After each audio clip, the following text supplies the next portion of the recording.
अस्सलाम वालेकुम dear students, मैं आपकी teacher Yusra Asim, assistant professor computer science. आज हम lecture number 5 introduction to databases का स्टडी करेंगे। इससे पहले अगर आपने मेरे चैनल को सब्सक्राइब नहीं किया तो काइंडली कर लीजिए और बेल आइकन पर भी क्लिक कर दीजिए। आज के हमारे जो क्वेश्चंस हम डिस्कस करने जा रहे हैं वो है what is the database and which facilities are provided by the database systems. Second question है discuss the objectives of the databases in your own words. Database logically related data जो है वो डेटाबेस कहलाएगा। लेट्स सपोज अगर मैं आपके साथ dictionary की बात करूं तो डिक्शनरी में किस तरीके से आप एक वर्ड को सर्च आउट करते हैं to find out its meanings के पहले लेट्स सपोज अगर अल्फ़ाबेटिकली ऑर्डर में है तो ए से स्टार्ट होने वाले वर्ड्स आएंगे, देन ए से स्टार्ट होने वाले एंड सो ऑन।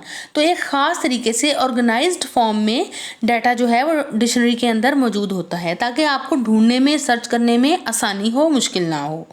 तो वो जो डाटा होता है वो लॉजिकली रिलेटेड होता है, फिजिकली नहीं आपको नज़र आ रहा होता कि किस तरीके से ऑर्गेनाइज किया गया है, लेकिन वो लॉजिकली रिलेटेड होता है कि सारे ए से स्टार्ट होने वाले वर्ड्स आपको एक ही जगह पर मिल जाते हैं। Database contains data और information about a particular topic. For example, जो database employees की है उसके अंदर किसी भी organization के employees का डाटा होगा कि वो किस एरिया से बिलोंग करते हैं, उनका नाम क्या है, फ़ोन नंबर क्या है एंड सो ऑन, या उनकी स्किल सेट क्या है। अगर स्टूडेंट्स की बात करें तो एक कॉलेज या एक यूनिवर्सिटी के सारे नंबर ऑफ़ स्टूडेंट्स जो हैं उनका डाटा स्टूडेंट्स की डेटाबेस के अंदर रखा जाएगा। नेक्स्ट बात आ जाती है कि इसको क्रिएट कैसे करना है डेटाबेस को। तो डेटाबेस जो है वो मैन्युअली भी कर सकते हैं हम और कंप्यूटराइज भी क्रिएट कर सकते हैं। अगर मैं बात करूं लाइब्रेरी कार्ड कैटलॉग सिस्टम की तो ये एक ऐसी डेटाबेस है जो कि मैन्युअली ऑर्गेनाइज की जाती है, और कंप्यूटराइज डेटाबेस जो है उसके लिए डिफरेंट सेट ऑफ प्रोग्राम्स जो हैं वो यूज़ किए जाते हैं उसको क्रिएट करने के लिए भी और मेंटेन करने के लिए भी। तो ये जो सेट ऑफ प्रोग्राम्स जो कि कोई भी कंप्यूटराइज डेटाबेस बनाने के लिए और मेंटेन करने के लिए इस्तेमाल किए जाते हैं उसको हम डेटाबेस मैनेजमेंट सिस्टम कहते हैं। जनरली डेटाबेस जो है वो लॉजिकली रिलेटेड डेटा सेट्स या फाइल्स होती हैं। ईच डेटा सेट और फाइल में contain different kind of information for special purpose. For example एक बैंक जो है उसने डिफरेंट क्लाइंट्स की इंफॉर्मेशंस को स्टोर करना होता है in separate files. For example saving accounts की अलग उसके पास इंफॉर्मेशन होएगी, करंट अकाउंट की अलग होएगी, और उन्होंने कौन सा ऑटो लोन लिया है उसकी अलग होगी, पर्सनल लोन की अलग होगी, क्लाइंट की इन्फॉर्मेशन अलग होगी। तो ये डिफरेंट फाइल्स हैं जिसमें हर क्लाइंट की डिफरेंट इंफॉर्मेशन स्टोर होंगी। फाइल्स तो यहाँ पर डिफरेंट हैं, लेकिन एक क्लाइंट है, हो सकता है उसका करंट अकाउंट भी सेम बैंक के पास हो, सेविंग अकाउंट भी हो, उसने पर्सनल लोन भी लिया हो और उसकी इन्फॉर्मेशन भी रिक्वायर्ड होगी। तो डिफरेंट फाइल्स में चाहे ये डाटा पड़ा हुआ है लेकिन वो लॉजिकली रिलेट कर रहा होगा। Customer database of a bank में include records of all above files. आप किसी भी क्लाइंट का डाटा हम ऐड भी कर सकते हैं, गेट भी कर सकते हैं एंड अपडेट भी कर सकते हैं by using database management system and by using all these files that are logically connected to each other. Database हमें डिफरेंट टाइप की फैसिलिटीज़ देता है।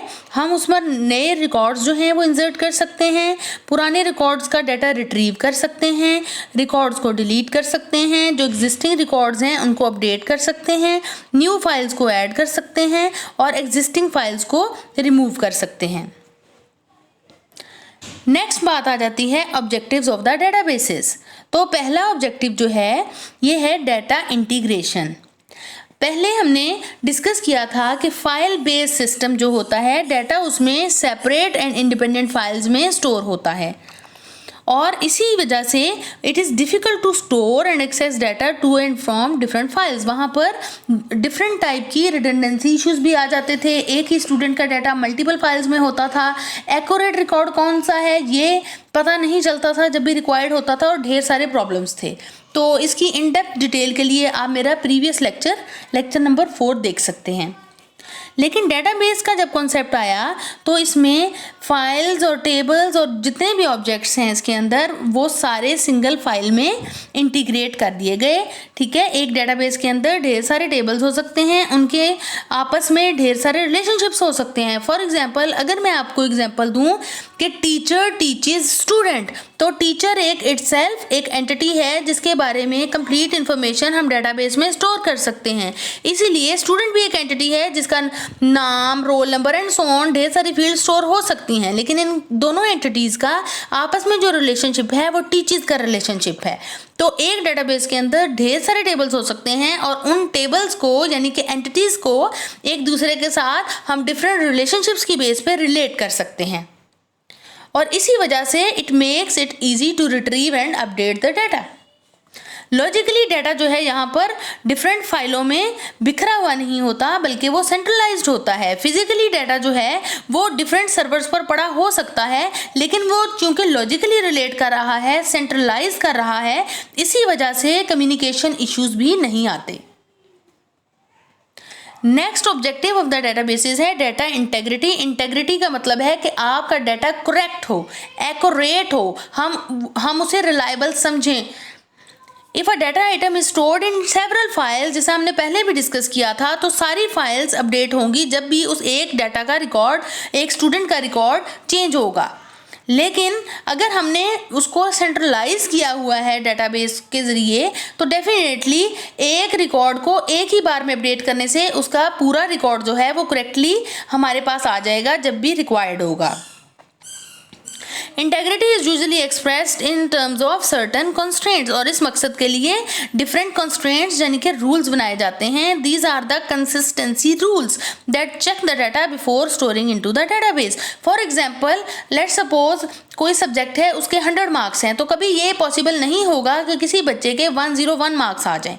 तो ये डिफरेंट रूल्स हर फील्ड के ऊपर लगाए जाएंगे और उसके अकॉर्डिंगली चेक किया जाएगा कि हम जो डाटा एंटर कर रहे हैं वो करेक्ट है या नहीं है। These rules can be applied to the database so that the correct data can be entered into the database. Next objective है डाटा इंडिपेंडेंस। फाइल सिस्टम्स में हमने ये प्रॉब्लम डिस्कस किया था कि जो डाटा है वो प्रोग्राम डिपेंडेंट हो जाता है। जिस प्रोग्राम में डाटा फाइल जनरेट की जाती है, डाटा कंप्लीटली उसी पे डिपेंडेंट हो जाता है। लेकिन डेटाबेस हमें ऐसी फैसिलिटी प्रोवाइड करती है जो कि हमें डाटा इंडिपेंडेंस देती है। Data structure of the database and application programs, ये दो डिफरेंट चीज़ें हैं। User can easily change the structure of database without modifying the application programs. Database का स्ट्रक्चर एप्लीकेशंस जो है उन पर डिपेंड नहीं कर रहा होता, और जब जी चाहे यूज़र उसको चेंज कर सकता है। Similarly, user can modify application program without changing the structure of the database. इसका मतलब है कि जो database का structure है और जो application programs हैं वो they are independent of each other। वो जब जी चाहे user जो है अपनी requirement के मुताबिक दोनों जो हैं components उनको change कर सकता है। On the other hand, in file-based system, the structure of data item is built into the individual application programs. जैसे हमने पहले भी बात की कि कोई फाइल्स होंगी वो वर्ड में बनी होंगी, कोई MS Excel में बनी होंगी, तो आपने जो अपना डाटा है उसको प्रोग्राम स्पेसिफिक बना दिया। तो इसीलिए जब भी हमें उधर डाटा में चेंज करनी पड़ेगी तो डेफिनेटली वो डिपेंड कर रहा होगा कि किस प्रोग्राम में वो फाइल बनी है। लेकिन जब हम डेटाबेसेस की बात करते हैं तो ऐसा कॉन्सेप्ट नहीं है। Thank you so much. Next time आऊँगी किसी नई वीडियो के साथ, मुझे बताइएगा। आज के लेक्चर में अगर कोई प्रॉब्लम है आप मुझसे डिस्कस कर सकते हैं, कमेंट सेक्शन में बताइएगा आपको आज की वीडियो कैसी लगी। Thank you.